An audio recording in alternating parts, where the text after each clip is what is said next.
Hello दोस्तों, कैसे हैं आप सब? उम्मीद है कि आप सभी अच्छे ही होंगे। दोस्तों, मैं आपका अपना साथी धैर्य उपाध्याय आपके अपने चैनल स्टडी विद धैर्य माही में आपका बहुत-बहुत स्वागत करता हूं। तो दोस्तों, जो मेरे 10th क्लास के विद्यार्थी हैं, उनको मैं साइंस का अध्ययन करा रहा हूं। तो दोस्तों, जैसा कि हमारा साइंस में पहला चैप्टर चल रहा है, उसके मैं आपको पहले जो हमारा प्रथम चैप्टर है यानी पहला चैप्टर है, तो जो आपको बता दूं पहले चैप्टर का कुछ मैं बच्चों से पूछ रहा हूँ, बताइए पहले चैप्टर का नाम क्या है? तो कुछ बच्चे बता ही नहीं पा रहे हैं। तो जैसा कि आपको स्क्रीन पर दिखाई दे रहा है, पहला चैप्टर है हमारा रासायनिक अभिक्रियाएं एवं समीकरण। तो इससे रिलेटेड मैं आपको पहले जो हमारा पहला चैप्टर था इसमें मैं परिचय आपको दे ही चुका था। रासायनिक समीकरण वगैरह जो हमारे चल रहे हैं, इनको मैं बता रहा हूँ। रासायनिक अभिक्रिया हमने पढ़ ली है ना, रासायनिक अभिक्रिया के अभिलक्षण भी पढ़ लिए है ना दोस्तों। और आगे मैं आपको ये क्रियाकलाप भी पढ़ा चुका हूँ। और दोस्तों, क्रियाकलाप जैसा कि मैंने पहले चैप्टर के पार्ट 3 में आपको बताया था कि क्रियाकलाप ज़्यादा इम्पोर्टेंट नहीं है, ये केवल हमारे लिए प्रयोगात्मक परीक्षा में इम्पोर्टेंट होते हैं।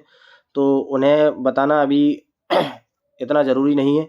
और समय को देखते हुए हमारे पास अगर देखा जाए तो अब समय भी ज़्यादा नहीं है, एग्ज़ाम हमारे बिल्कुल सर पर हैं। तो दोस्तों, मैं ज़्यादा आपको डीपली नहीं पढ़ाऊँगा, जो इम्पोर्टेंट टॉपिक हैं दोस्तों अब मैं वही पढ़ाऊँगा। और मोस्टली जो परीक्षा में आने वाले क्वेश्चन आंसर क्वेश्चंस हैं तो उससे रिलेटेड आपको ही पढ़ाऊँगा। बस उससे एक्स्ट्रा पढ़ाना बेकार है आपके लिए, क्योंकि अब समय आपके लिए बहुत कम है। तो मैं इम्पोर्टेंट चीज़ों पर ही चर्चा करूँगा, ठीक है ना दोस्तों। तो ये भी मैं आपको बता चुका था, संतुलित समय जो संतुलित रासायनिक समीकरण द्वारा दी जाने वाली सूचना यानी समीकरण संतुलित वगैरह कैसे करते हैं, है ना दोस्तों। और हम पार्ट 3 में जो हमने पढ़ा था वो हमारा वियोजन अभिक्रिया यानी जो अपघटन अभिक्रिया हैं, वहाँ तक हम पढ़ चुके थे दोस्तों। अब हमारा जो नेक्स्ट टॉपिक है, तो मैं अगर आपको ज़्यादा डीपली तो नहीं पढ़ाऊँगा, ये सारी बुझा चूना वगैरह सब पढ़ा ही चुका था मैं, है ना। क्रियाकलाप मैं नहीं कराऊँगा। और जो अब हमारा अगला टॉपिक है वो है विस्थापन अभिक्रिया है। तो बिना समय गवाए मैं आपको सरल भाषा में और जो हमारे लिए इम्पोर्टेंट चीज़ें हैं केवल उन्हीं पर चर्चा करूँगा। तो दोस्तों, पहले मैं बता दूँ, आपका ये पहले चैप्टर का पार्ट 4 है, यानी जो भाग 4 है। इससे पहले इस चैप्टर की मैं 3 वीडियो बना चुका हूँ और ये जो चौथी वीडियो है, तो इसमें अब मैं आपको शॉर्ट तरीके से और जो हमारे लिए ज़रूरी चीज़ हैं वही पढ़ाऊँगा, क्योंकि अब मैं लेंथी नहीं पढ़ा सकता, समय भी बहुत कम है मेरे पास। अगर मैं आप लोगों की मानूँगा या आप लोगों के हिसाब से चलूँगा, तो ये चैप्टर या ये चैप्टर अगर सही ढंग से पढ़ाऊँ तो पूरा ये मान लीजिए कि 7-8 वीडियो में भी ख़त्म नहीं होगा। तो मैं केवल अब इम्पोर्टेंट चीज़ों पर ही बात करूँगा। तो चलिए दोस्तों, बिना समय गवाए हमारा जो टॉपिक है विस्थापन अभिक्रियाएं, इस पर बात करते हैं। ओहो, क्या दिक्कत कर रहा है। चलिए, हाँ तो दोस्तों, अब विस्थापन अभिक्रियाएं क्या होती हैं, यानी डिस्प्लेसमेंट रिएक्शंस, है ना। विस्थापन अब पहले मैं किताबी माध्यम से आपको पढ़ाऊँगा, फिर अपनी लैंग्वेज में आपको समझाऊँगा, जैसा कि मैं और आगे भी करता आया हूँ, ठीक है। तो विस्थापन अभिक्रियाओं को निम्नलिखित परिभाषित किया जाता है। अभी इसमें जो किताबी भाषा है उसमें हमारी परिभाषाएं दी हुई हैं। वे रासायनिक अभिक्रियाएं हैं जिनमें कोई तत्व वे रासायनिक अभिक्रियाएं जिसमें कोई तत्व या यौगिक का तत्व अभिक्रिया में भाग ले रहे किसी अन्य यौगिक में उपस्थित तत्वों को उसके स्थान से विस्थापित करके स्वयं उसका स्थान लेता है, अर्थात उसे अपना यौगिक बना लेता है, विस्थापन या प्रतिस्थापन अभिक्रियाएं कहलाती हैं, ठीक है। अब मैं आपको अपनी लैंग्वेज में इसकी डेफिनेशन बताऊं तो क्या है। देखिए, जब कोई तत्व एक तत्व दूसरे तत्व को उसके यौगिक से विस्थापित कर देता है, तो ये कौन सी अभिक्रिया हो गई? विस्थापन अभिक्रिया हो गई। इसे एक लाइन में आप याद कर सकते हैं। इतना कुछ याद करने की ज़रूरत नहीं है। जब हमारी एक लाइन से अगर हमारी पूरी परिभाषा हो रही है तो हमें इतना लेंथी याद करने की कोई आवश्यकता नहीं है। अब ये समझा दें, किताबी जो आपका किताबी मेथड है उस पर भी थोड़ी चर्चा कर लेते हैं। विस्थापन अभिक्रियाएं सामान्यतः धातुओं में होती है। अगर कोई पूछता है कि विस्थापन अभिक्रियाएं किस में होती हैं, तो आप बेझिझक बोल सकते हो कि विस्थापन अभिक्रियाएं हमारी धातुओं में होती हैं। सामान्यतः एक अधिक क्रियाशील धातु अपने कम क्रियाशील धातु को उसके लवण के जलीय विलयन में विस्थापित कर देती है। यह अभिक्रिया धातु विस्थापन अभिक्रिया कहलाती है। ठीक है दोस्तों, ये तो आपके लिए नॉर्मल सी बात है। जैसा कि कुछ सामान्य प्रयोग की धातुओं को उनकी क्रियाशीलता से घटते क्रम में व्यवस्थित किया जाता है। यह व्यवस्थित क्रम सक्रिय श्रेणी है। अगर हमारी जो धातुएं हैं उनको घटते क्रम में अगर हम व्यवस्थित करते हैं तो होती है, इसे कहते हैं सक्रिय श्रेणी। ठीक है, अथवा इसे बोल भी सकते हैं अभिक्रियाशीलता श्रेणी, रिएक्टिविटी सीरीज, है ना। अब पोटेशियम सर्वाधिक सक्रिय धातु है जबकि प्लेटिनियम निम्नतम सक्रिय धातु है। सक्रिय श्रेणी में उच्च स्थान पर रखी धातु अपने से नीचे स्थित धातु को उसके उपयुक्त लवण के जलीय विलयन से विस्थापित कर देती है। सक्रियता श्रेणी के बारे में विस्तारपूर्वक अध्ययन हम आगामी अध्यायों में करेंगे, यानी मैं आगे आपको पढ़ा दूंगा। ये आपके लिए ज़्यादा इम्पोर्टेंट नहीं है दोस्तों। ये फिर आपका क्रियाकलाप आ गया। क्रियाकलाप दोस्तों पढ़ाने में बहुत समय लगेगा, आप खुद पढ़ लेना।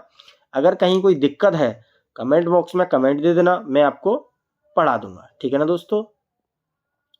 अब बात आती है आपकी द्विविस्थापन अभिक्रियाएं। ठीक है, यानी डबल डिस्प्लेसमेंट रिएक्शन। ठीक है दोस्तों, अब हमारी द्विविस्थापन अभिक्रियाएं क्या होती हैं। द्विविस्थापन अभिक्रियाओं को निम्नलिखित परिभाषित किया जाता है।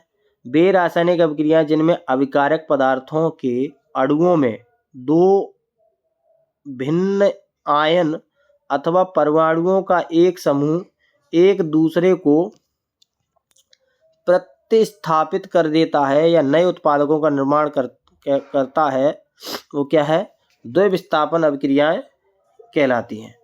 ठीक है दोस्तों। अब दोस्तों मैं अपनी लैंग्वेज में बात करूं तो वह अभिक्रिया जिसमें दो यौगिक अपने आयनों का आदान प्रदान या विनिमय यानी एक्सचेंज करके एक नए यौगिक का निर्माण करते हैं, उसे क्या कहते हैं, द्विविस्थापन अभिक्रिया कहते हैं। तो जो भी इसमें जो किताब में दी है आपकी, अगर ये परिभाषा आपको याद हो जाए तो ये कर लीजिए, नहीं तो अन्यथा की स्थिति मैं जो बता रहा हूँ कि जो मेरे द्वारा मतलब बोली गई परिभाषा है ये आपके लिए इजी हैं, तो आप इन्हें याद कर लीजिए। ठीक है ना दोस्तों। चलिए नेक्स्ट आगे चलते हैं। अब साधारण लवणों में अवक्षेपण अभिक्रियाएं तथा अम्ल व क्षारों की उदासीनीकरण अभिक्रिया द्विविस्थापन अभिक्रियाओं के उदाहरण हैं। इनमें एक दो एग्जाम्पल पूछ लेता है दोस्तों, तो याद कर लेना। ठीक है। अवक्षेपण अभिक्रिया में अवक्षेप प्राप्त होते हैं। अब कोई पूछता है ये बताइए अवक्षेपण अभिक्रियाएं क्या होती हैं, तो जिसमें अवक्षेप प्राप्त होते हैं वो अवक्षेपण अभिक्रियाएं होती हैं। इन अभिक्रियाओं को समझने के लिए निम्नलिखित क्रियाकलाप पर विचार करते हैं। अब दोस्तों जैसा कि मैंने बोला था कि अगर इन क्रियाकलापों पर ही बात करते रहेंगे तो वीडियो 7 दिनों में भी ख़त्म नहीं होगा। ठीक है ना दोस्तों। तो डीप जाने की ज़रूरत नहीं है, जो मेरे हिसाब से इम्पोर्टेंट हैं मैं और एग्ज़ाम के देखते हुए जो इम्पोर्टेंट चीज़ें हैं मैं आपको केवल वो बताऊंगा। फिर इससे रिलेटेड मैं आपको क्वेश्चन आंसर भी कराऊंगा, जो मोस्ट इम्पोर्टेंट है क्वेश्चन आंसर हैं, जो मुझे लगेगा कि हाँ ये चैप्टर में आने वाले हैं, या प्रीवियस जो आपके क्वेश्चंस पेपर में आपके जो क्वेश्चंस आए हैं उनके हिसाब से मैं चलूँगा। ठीक है ना दोस्तों। अब आपका नेक्स्ट जो टॉपिक है उपचयन व अपचयन अभिक्रिया है। ठीक है, ऑक्सीडेशन एंड रिडक्शन रिएक्शंस। ठीक है ना। ऑक्सीकरण या अपचयन तथा अपचयन अभिक्रियाओं को अनेक प्रकार से परिभाषित किया जा सकता है, यानी इनको हम अनेक प्रकार से परिभाषित कर सकते हैं, बता सकते हैं। यद्यपि प्रारंभिक विचारधाराओं के अनुसार ये अभिक्रियाएं ऑक्सीजन तथा हाइड्रोजन के योग तथा हास्य पर आधारित होती हैं। ठीक है, अगर ये पूछता है आपसे उपचयन अभिक्रिया या अपचयन अभिक्रिया क्या होती हैं, तो आप बता सकते हो ये ऑक्सीजन अथवा हाइड्रोजन के योग या ह्रास्य पर, यानी जुड़ना या निकलना या घटना पर आधारित होती हैं। ठीक है, ऑक्सीकरण को इस प्रकार परिभाषित किया गया है। अब इसमें जो डेफिनेशन दी है तो मैंने आप ये हाईलाइट कर दिया है।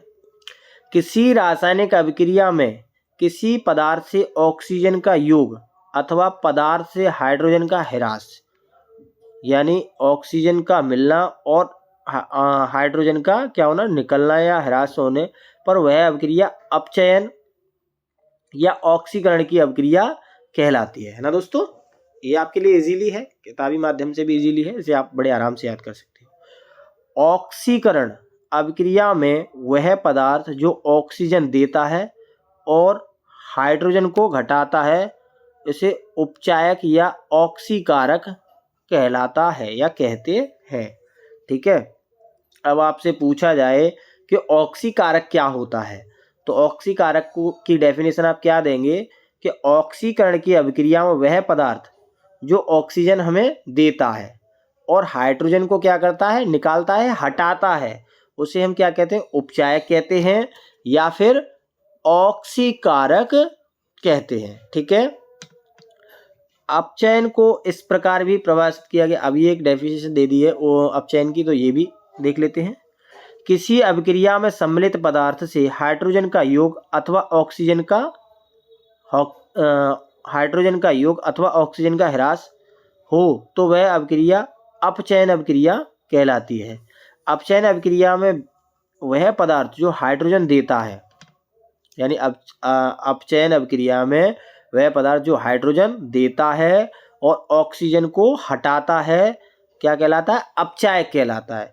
वो आपका क्या था, ऑक्सीकारक या उपचायक, ये है अपचायक। पूछ ले अगर आपसे अपचायक क्या होता है, तो जिस अभिक्रिया में हमारा जो पदार्थ है वो अगर हाइड्रोजन दे रहा है और ऑक्सीजन हटा रहा है, यानी ऑक्सीजन को निकाल रहा है, और तो फिर उसमें क्या होगा, अपचायक कहलाएगा वो। ठीक है ना। आइए एक सरल क्रिया, अब ये क्रियाकलाप फिर आ गया, तो दोस्तों क्रियाकलाप फिर हम बात नहीं करेंगे, नेक्स्ट आगे चलते हैं बिना समय गवाए। ठीक है ना। हाँ, एक चीज़ और है, रिडॉक्स अभिक्रिया से की भी परिभाषा कहीं कहीं आ जाती है, तो उसे मैंने हाईलाइट किया है, ये आपको स्क्रीन पर दिखाई दे रहा है। ठीक है, तो एक नज़र में इस परिभाषा को देख लेते हैं कि रिडॉक्स अभिक्रिया क्या होती है। किसी अभिक्रिया में एक अभिकारक उपचयित तथा दूसरे अभिकारक अपचयित होते हैं, इस अभिक्रिया को क्या कहते हैं, उपचयन अथवा अपचयन। ठीक है, वो सॉरी उपचयन, अपचयन अथवा रिडॉक्स अभिक्रिया कहते हैं। ठीक है ना दोस्तों।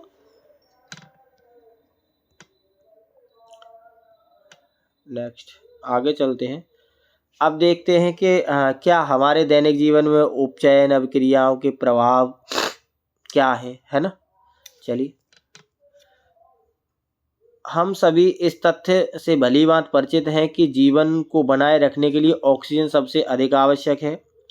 हम भोजन तथा जल के बिना तो कुछ दिनों तक जीवित रह सकते हैं, परंतु ऑक्सीजन के बिना नहीं। ऑक्सीजन अनेक अभिक्रियाओं में भाग लेती है जो हमारे दैनिक जीवन पर विस्तृत, यानी बहुत लंबा, ठीक है, प्रभाव डालता है या डालती है। इसमें से कुछ हमारे लिए अत्यंत उपयोगी हैं, जबकि कुछ हानिकारक प्रकृति की अभिक्रियाएं हैं। इसमें से कुछ महत्वपूर्ण अभिक्रियाओं का वर्णन यहाँ किया जा रहा है, ये आपके चैप्टर में है, तो बताते हैं। अब श्वसन क्या है, चलिए बात करते हैं। श्वसन का मतलब होता है दोस्तों सांस लेना, है ना। फिर भी एक अब देखिए, श्वसन सर्वाधिक महत्वपूर्ण जैव रासायनिक अभिक्रिया है जो जीवित कोशिकाओं में ऊर्जा मुक्त करती है। जब हम वायु में सांस लेते हैं, ऑक्सीजन हमारे फेफड़ों में प्रवेश करती है तथा हजारों सूक्ष्म वायु कोषों से होकर गुजरती है। ये वायु कोष झिल्लियों का एक अपार क्षेत्र घेरे रखते हैं तथा ऑक्सीजन झिल्लियों से रक्त में विसरित हो जाती है। यह लाल रक्त कोशिकाओं में विद्यमान हीमोग्लोबिन के साथ संयुक्त होकर शरीर की असंख्य कोशिकाओं तक पहुंच जाती है।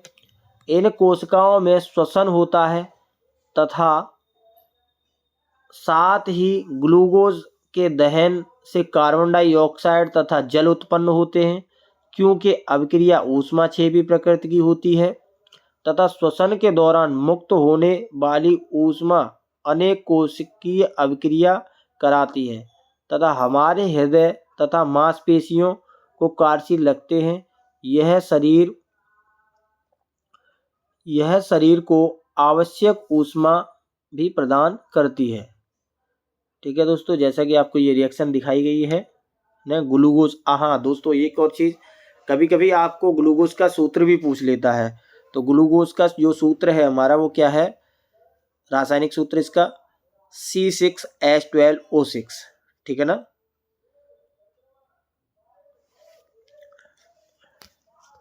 आगे आपका ये रिएक्शन दे ही दिया है।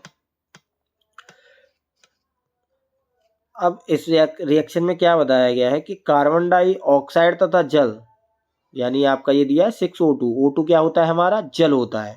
ठीक है। अब अगर आपसे कोई पूछता है, सॉरी, O2 जल नहीं होता है, O2 आपका होता है ऑक्सीजन, H2O होता है आपका जल। मेरे मुंह से गलती से निकल गया, तो दोस्तों इस पर फोकस मत करना। कार्बन डाइऑक्साइड तथा जल दोनों रक्त में वापस प्रवाहित हो जाते हैं, जिन्हें हम बाहर निकाल देते हैं। ठीक है। अब दहन अभिक्रियाएं हमारी कौन सी होती हैं, तो अब दहन अभिक्रियाओं पर बात करते हैं।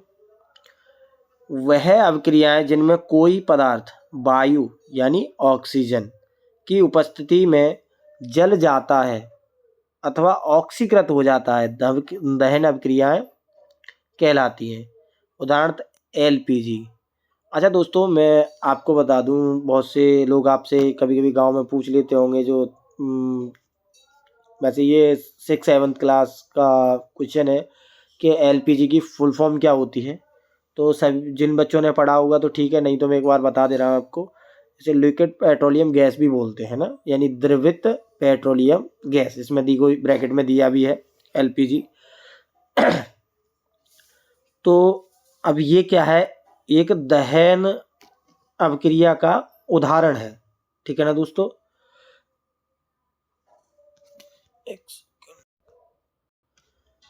तो उदाहरण LPG के प्रमुख घटक ब्यूटेन यानी C4H10 का दहन इस प्रकार हो जाता है, जैसा कि इसमें आपका दिया गया है रिएक्शन में। ठीक है ना। मानव शरीर को एक मट्टी अथवा मशीन माना जा सकता है जिसमें अनेक खाद्य पदार्थों का दहन अथवा ऑक्सीकरण होता है। इससे उत्पन्न ऊष्मा हमारे शरीर को कार्यशील बनाए रखती है ना। जो हमारे शरीर में ऑक्सीकरण जो हो रहा है, तो उसमें क्या है, जो हमारे अंदर जो ऊष्मा उत्पन्न हो रही है वो हमारे शरीर को कार्यशील रखती है। अब आपसे दोस्तों बात करते हैं संक्षारण क्या होता है। ठीक है ना। अब संक्षारण जो आपका है उसके बारे में हम बात करेंगे। आपने अवश्य देखा होगा कि लोहे से बनी नई वस्तु चमकीली होती है। देखा है ना दोस्तों, जैसे हम कोई लोहे की नई चीज लेके आते हैं तो वो बहुत चमकीली होती है, मतलब अच्छी लगती है। लेकिन कुछ समय पश्चात उन वस्तुओं पर लाल भूरे रंग की एक परत चढ़ जाती है प्राय इस प्रक्रिया को लोहे पर जंग लगना कहते हैं। ठीक है ना, आपने देखा होगा जो नमी के कारण उस पर जंग लग जाती है। कुछ अन्य धातुओं में भी ऐसा परिवर्तन होता है। ठीक है, जैसे चांदी पर क्या होता है, काले रंग, चांदी काले रंग की पड़ जाती है हमारी, जब पुरानी हो जाती है तो वो उस पर काले रंग की परत आ जाती है। तथा तांबे को आपने देखा होगा वो हरे रंग की एक परत दिखाई देती है। यदि इन्हें वायु के संपर्क में छोड़ दिया जाता है,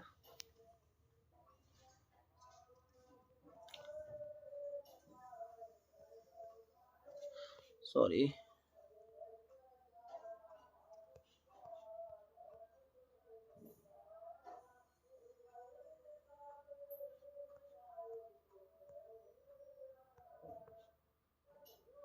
तो ये ऐसा किस कारण होता है दोस्तों, जब हम इन्हें वायु के संपर्क में छोड़ देते हैं। जैसे आप मान लीजिए कि हम कोई लोहे की वस्तु लेके आए, नई वस्तु है, चमकीली है, या चांदी की या तांबे की, किसी की भी मान लो। अब हमने क्या किया, उनको हमने ऐसे ही खुला छोड़ दिया, जहाँ वायु है, नमी है, वहीं हमने डाल दिया, फेंक दिया, तो उन पर क्या है, लोहा होगा तो उस पर काई आ जाएगी, जंग आ जाएगी जिसे बोलते हैं। चाहे वो अब आपकी चांदी सही, वो भी आपकी काले रंग की उस पर परत हो जाएगी, पुरानी हो जाती है। अब जैसे देखा है कि उस चीज़ को हम यूज़ करते हैं तो भी ये परिवर्तन आने लगते हैं। अब मैं आपको जो संक्षारण है इसकी डेफिनेशन बताता हूँ। ठीक है ना, जब कोई धातु अपने आसपास अम्ल, आर्द्रता आदि के संपर्क में आ जाती है तब ये संक्षारित होती है। इस प्रक्रिया को संक्षारण कहते हैं। और जो आपका संक्षारण है सबसे ज़्यादा लोहे की वस्तुओं को हानि पहुंचाता है, जैसा कि दोस्तों इसमें बताया भी गया है। देखिए, संक्षारण के कारण कार के ढांचे, पुल, लोहे की रेलिंग, जहाज तथा धातु, विशेषकर लोहे से बनी वस्तुओं को बहुत क्षति होती है। लोहे का संक्षारण एक गंभीर समस्या है। क्षतिग्रस्त लोहे को बदलने में सभी देशों को विशाल आर्थिक हानि का सामना करना पड़ता है। संक्षारण की प्रक्रिया में लोहे का ऑक्सीकरण यानी उपचयन हो जाता है तथा एक यौगिक जल योजित फेरिड ऑक्साइड, ठीक है ना, Fe2O3XH2O बनता है। ठीक है ना, अब जो आपका जल योजित फेरिक ऑक्साइड का सूत्र यानी जो जंग का सूत्र है, जिसे काई बोलते हैं देहाती भाषा में, अगर वो आपसे पूछता है तो आप क्या बताएंगे, Fe2O3XH2। ठीक है ना दोस्तों, इसे ही जंग लगना कहते हैं। यह यौगिक लाल भूरे रंग का होता है तथा लोहे की धातु में धीरे धीरे चूर्ण के रूप में अलग हो जाता है। जैसे देखा होगा काई की परतें अपने आप गिरने लगती हैं। ठीक है, इसे क्या कहते हैं, संक्षारण कहते हैं। ज़्यादा डीपली पढ़ा। अब इनको हम बचा कैसे सकते हैं, जो संक्षारण है, हमें इसे रोकने की विधियाँ क्या हैं। तो दोस्तों ये तो आप भी जानते हो कि जैसे हम अपना मान लीजिए नया गेट लेके आए तो उस पर क्या करते हैं, इस पर प्राइमर कर दो साहब, पेंट कर दो, जिससे हमारे ये संक्षारण रुक जाएगा। तो इसे तेल लगाकर भी रोक सकते हैं, ग्रीस लगाकर भी रोक सकते हैं, पेंट करके भी रोक सकते हैं, टीनीकरण से भी रोक सकते हैं, बलिदानी परत या गैल्वनीकरण द्वारा संक्षारण को रोका जा सकता है। ठीक है ना दोस्तों, आपका नेक्स्ट टॉपिक ये है विकृत गंधिता। ठीक है ना, अब ये क्या है, विकृत गंधिता क्या है, ठीक है ना, तो इस पर बात करते हैं। वसा युक्त अथवा तेलीय खाद्य सामग्री को जब लंबे समय तक रखा जाता है तब उसकी गंध व स्वाद परिवर्तित हो जाते हैं। इसे विकृत गंधता कहते हैं। अब आपने देखा होगा कोई सब्जी वगैरह है, अगर हम उसे लंबे समय तक रख रहे हैं, पका ली हमने घर में, या कोई खाद्य पदार्थ है हमारा, उसे मान लीजिए हमारा जो तेल वगैरह में यानी बना है, ये डालडा रिफाइंड ये बसा ही होता है सब, इसमें बना हुआ है, और उसे हम लंबे समय तक रखेंगे तो उसमें क्या है, गंध आ जाती है, वो खराब हो जाता है ना।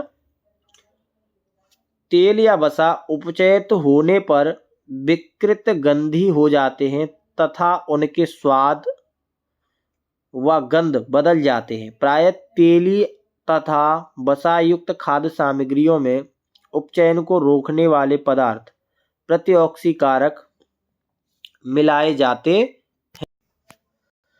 तो उसका जो गंध ना बदले या स्वाद ना बदले, उसको रोकने के लिए जो पदार्थ मिलाए जाते हैं उन्हें क्या बोलते हैं, प्रतिऑक्सीकारक पदार्थ कहते हैं। ठीक है ना। विकृत गंधता के बचाव के लिए अपनाई जाने वाली कुछ विधियां निम्नलिखित हैं। अब भाई देखते हैं क्या विधियां हैं, बताते हैं। खाद्य पदार्थों को सामान्यतः वायुरोधी पात्रों में रखा जाता है। इसके भीतर ऑक्सीजन प्रवेश नहीं कर पाती है तथा ऑक्सीकरण के कारण होने वाली विकृत गंधता से बचाव हो जाता है। ठीक है। खाद्य पदार्थों को रेफ्रिजरेटर में भंडारित करने पर भी विकृत गंधता से बचाव किया जा सकता है, क्योंकि रेफ्रिजरेटर के भीतर ताप कम रहता है तथा वस्तुएं ऑक्सीजन के संपर्क में नहीं आती। जैसे आपने फ्रिज वगैरह में देखा है कि फ्रिज में सारी चीज़ें रखी जाती हैं, तो फ्रिज को ही रेफ्रिजरेटर बोलते हैं ना। ठीक है।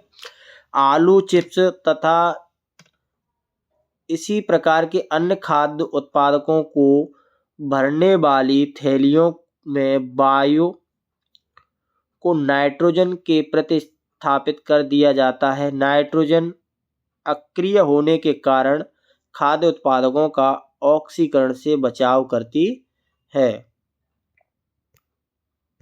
तो दोस्तों विकृत गंधता के बारे में भी हमने जान लिया।